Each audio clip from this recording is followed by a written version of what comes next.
lovely students, this is Adhya. Welcome back to the channel. आज हम 7th class के chapter 2 जिसका नाम है फ्रैक्शन एंड डेसिमल स्टार्ट करने जा रहे हैं। आपको 6th क्लास में समझाया गया होगा कि फ्रैक्शन क्या होता है। फिर से एक बार शॉर्ट में समझ लेते हैं कि फ्रैक्शन क्या है। Fraction is a part of a whole. ये पूरे का एक छोटा सा हिस्सा होता है, एक पार्ट होता है। ये नेगेटिव नहीं हो सकता। जब हम फ्रैक्शन की बात करेंगे तो यहाँ पर कुछ भी नेगेटिव की बात नहीं होगी, कोई नेगेटिव साइन नहीं आएगा। ये पूरे होल में से ही उसका एक पार्ट होता है। सपोज हम शॉर्ट में समझते हैं, जैसे हमारे पास एक बॉक्स है, राइट। अब इस बॉक्स को आप ध्यान से देखिए, मैं इसके इक्वल पार्ट्स कर रही हूँ, कोशिश कर रही हूँ, रफली मैंने बनाया है, ये जो पार्ट्स लिए जाए ये इक्वल्स हो। अब आप क्या देखते हैं कि इसके टोटल 6 पार्ट्स हैं, ठीक है। इसमें से मैंने कुछ पार्ट्स शेड कर दिए हैं, लाइक इस तरह से। अब मैं कहूँ कि इस शेडेड पोर्शन का फ्रैक्शन लिखिए, तो टोटल है 6 पार्ट्स, तो हमारे डिनोमिनेटर में आएगा 6 और जो शेडेड पोर्शन है वो है 2, तो 2/6 इज अ फ्रैक्शन। तो 6 होल में से 2 पार्ट्स शेडेड हैं, तो दिस इज कॉल्ड फ्रैक्शन। ये है शेडेड पोर्शन का फ्रैक्शन। अगर मैं आपसे कहूँ कि अनशेडेड पोर्शन का फ्रैक्शन क्या है, तो आप कहेंगे 4/6, ये अनशेडेड है। तो टोटल हमेशा नीचे आएगा। फ्रैक्शन लेते वक्त हमारे डिनोमिनेटर में हमेशा टोटल आता है और हमारे न्यूमरेटर में उसी का ही पार्ट आता है जिसके बारे में हमसे डिमांड करी गई है।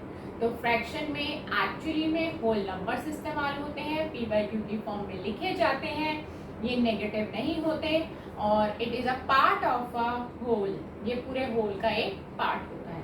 तो ये था छोटा सा डिस्क्रिप्शन हमारे फ्रैक्शन के बारे में। अब हम इसकी सीधा एक्सरसाइज पर चलते हैं।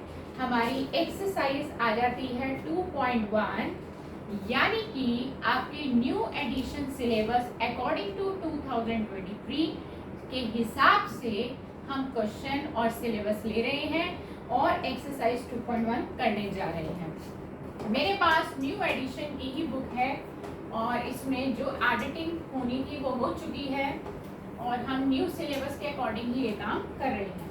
तो हम एक्सरसाइज 2.1 स्टार्ट करने जा रहे हैं। आप बहुत ध्यान से देखिए, हम इसका क्वेश्चन नंबर 1 ले रहे हैं। मैं रीड कर रही हूँ, आप ध्यान से सुनिए। Which of the followings A to D show, नीचे 4 पार्ट्स ही हैं, मैं आपको पार्ट्स यहाँ पर लिख रही हूँ ताकि आपको समझ में आए। हमारा पहला पार्ट देखिए इस तरह से लिखा हुआ है, आप बुक खोलेंगे तो आपको भी दिखाई देगा 2 into 1/5। सेकेंड पार्ट है 2 into 1/2। थर्ड पार्ट है 3 into 2/3 एंड फोर्थ पार्ट है हमारा 3 into 1/4। मैंने ये चारों पार्ट्स लिख दिए हैं और अब मैं A से लेके D तक के फिगर्स भी बनाकर आपको दिखा रही हूँ कि उन्होंने फिगर्स भी बनाए हैं और ताकि आपको इजीली समझ में भी आ जाए, ठीक है। थोड़ा सा पिक्चर हमारी रफ फिगर हम बना रहे हैं, तो थोड़ा सा ऐसा हो सकता है कि पार्ट्स इक्वल नजर ना आए, बट कोशिश यही कि हम इक्वल पार्ट्स लेंगे। देखिए ये हमारे फर्स्ट पार्ट की पिक्चर है और इसको मैं शेड कर रही हूँ इस तरह से, उन्होंने शेड किया हुआ है, ठीक। और इधर भी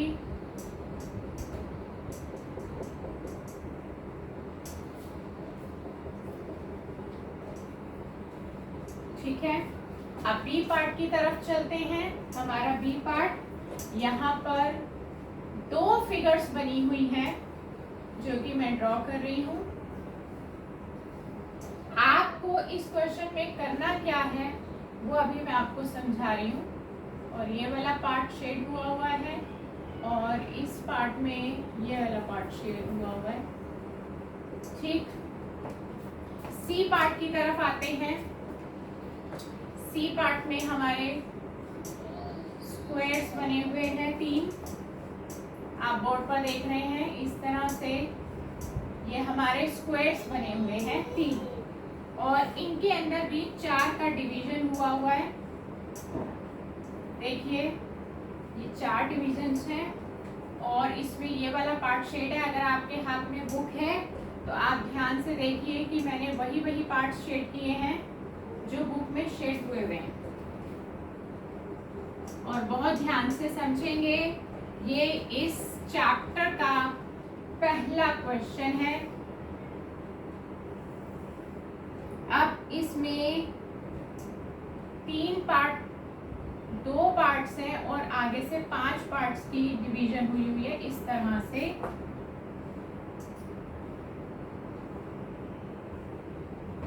राइट, और इसमें एक पार्ट शेड है, ये वाला, और इसमें ये वाला पार्ट शेड।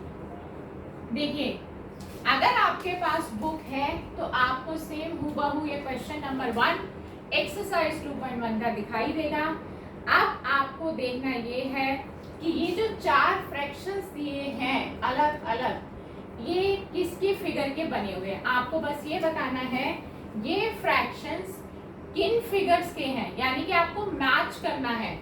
इसमें कोई क्वेश्चन नहीं करना, बट आपको इजीली सिर्फ मैचिंग करनी है कि कौन सी फिगर के ये फ्रैक्शंस हैं। अब आप ध्यान से देखिए, मैं आपको समझा रही हूँ आपको कैसे करना है। आप इसको पढ़ेंगे 2 × 1/5। 2 मीन्स 2 फिगर्स होनी चाहिए। 1/5 का मतलब उन दोनों फिगर्स के अंदर 5 पार्ट्स में वो डिवाइड होनी चाहिए फिगर, और ऊपर वाले 1 का मतलब है कि एक ही पार्ट शेड होना चाहिए। Do you understand what I am saying? 2 figures होनी चाहिए, हर फिगर के 5 पार्ट्स होने चाहिए, और 5 में से एक पार्ट शेड होना चाहिए। पहले तो आप सबसे पहले ढूंढिए 2 फिगर वाले ऑप्शन कौन से हैं। ये 3 फिगर है, इसको भूल जाइए। ये 3 फिगर्स है, इसको भूल जाइए। आप आ जाइए, ये भी 2 फिगर, ये भी 2 फिगर। अब इन दोनों में से किसको चूज करना है? जिनके 5 पार्ट्स हैं। देखिए इसमें 2 ही पार्ट्स हैं, तो इसको भी कैंसिल करिए, ये नहीं लेना है। आप आ जाइए इसमें, देखिए इसमें 5 पार्ट है, 1 2 3 4 5। तो ये वाली आपकी 2 फिगर्स हैं, 5 पार्ट्स हैं, इनके सब डिवीजन हुआ है, और ऊपर वाला 1 हमें ये कह रहा है कि एक पार्ट शेड हुआ हो। तो दैट मीन्स कि ये वाली फिगर आपके फर्स्ट पार्ट की है। तो आप डी को 1 के साथ मैच करेंगे, और आप इसके आंसर में यहाँ लिख भी सकते हैं कि फर्स्ट का मैच डी से है। 2 फिगर, 5 पार्ट्स, एक पार्ट शेडेड।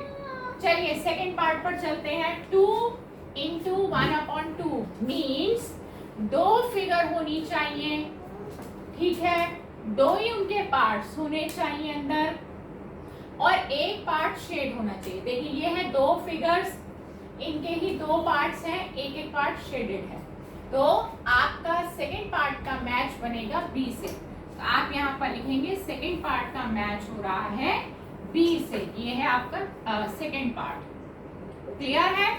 चलिए थर्ड पार्ट पे चलते हैं। थर्ड पार्ट में कह रहा है 3 × 2/3। सबसे पहले जो 3 × है, दैट मीन्स कि 3 फिगर होनी चाहिए। देखिए यहाँ पर भी 3 है, 1 2 3, यहाँ पर भी 3 है, लेकिन कौन सा? उनके अंदर 3 पार्ट्स होने चाहिए। तो यहाँ पर है 4 पार्ट्स, तो ये वाली नहीं लेंगे, 4 वाले हैं, ये नहीं लेना। देखिए यहाँ पर 3 पार्ट्स हैं, 1 2 3, 1 2 3, 1 2 3, 3 पार्ट्स वाला लेना है, और उसमें से 2 पार्ट शेडेड होने चाहिए। तो देखिए 2 पार्ट्स ही शेडेड हैं, तो ए का मैच बनेगा थर्ड से। तो आप यहाँ लिख भी सकते हैं ए का मैच है हमारा थर्ड से। अब आ जाइए लास्ट पार्ट में। 3 × 1/4 मीन्स 3 फिगर होनी चाहिए। देखिए अब तो ऑप्शन ही एक ही बचा है, फिर भी समझ रहे हैं, वरना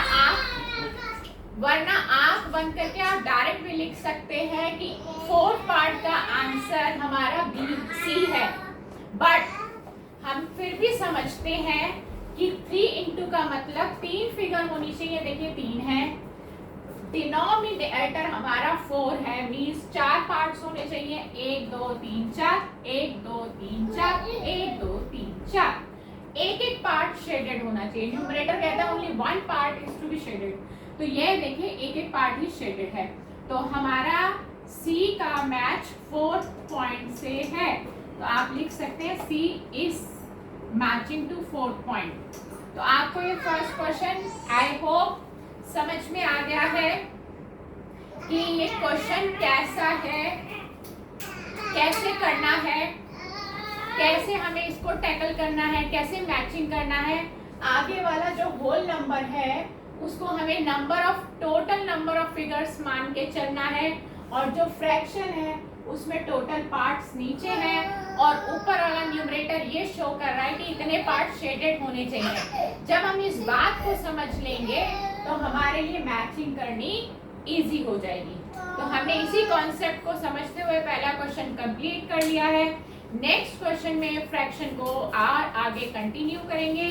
प्लीज मेरी वीडियोस को ज़्यादा से ज़्यादा लाइक करिए, शेयर करिए एंड सब्सक्राइब करना ना भूलिए। Good bye friends.